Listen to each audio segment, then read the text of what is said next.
শিক্ষার্থী বন্ধুরা, তোমাদের গণিত বইয়ের 57 পৃষ্ঠায় 6 নম্বর অঙ্কটি দেখো। 26 জন লোকের মাঝে 182টি পোস্ট কার্ড বিতরণ করলে প্রত্যেকে কতটি করে পোস্ট কার্ড পাবে? অর্থাৎ 26 জন লোক ছিল, 182টি পোস্ট কার্ড আমরা বিতরণ করব। প্রত্যেকে বলতে একজনে কতটি পোস্ট কার্ড পাবে? তাহলে আমরা সাজিয়েছি অঙ্কটি দেখো।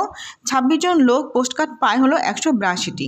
তাহলে একজন লোক পোস্ট কার্ড পাবে হলো কম পাবে, এর জন্য 182 ভাগ 26 আমরা ভাগ করেছি। দেখো 182-র মধ্যে 26 7 বার যাচ্ছে, তাহলে 7 6 7 42, 2 হাতে 4, 7 2 14 আর 4 18, তাহলে 60টি পাবে।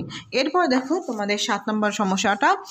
500টি পেন্সিল থেকে প্রতি বক্সে 12টি পেন্সিল রাখলে কতটি বক্সের প্রয়োজন পড়বে এবং কতটি পেন্সিল অবশিষ্ট থাকবে? কেমন? তাহলে এই ক্ষেত্রে আমরা কিভাবে করব দেখো। 12টি পেন্সিলের জন্য প্রয়োজন একটি বক্স, তাহলে 500টি পেন্সিলের জন্য কতটি বক্স প্রয়োজন হবে? এই 500কে আমরা 12 দ্বারা ভাগ করব। ভাগ করলে আমরা যেটা পাই দেখো, 12 ভাগ 500কে 12 দ্বারা ভাগ করেছি। তাহলে প্রথম আমরা 50-এর মধ্যে নেব।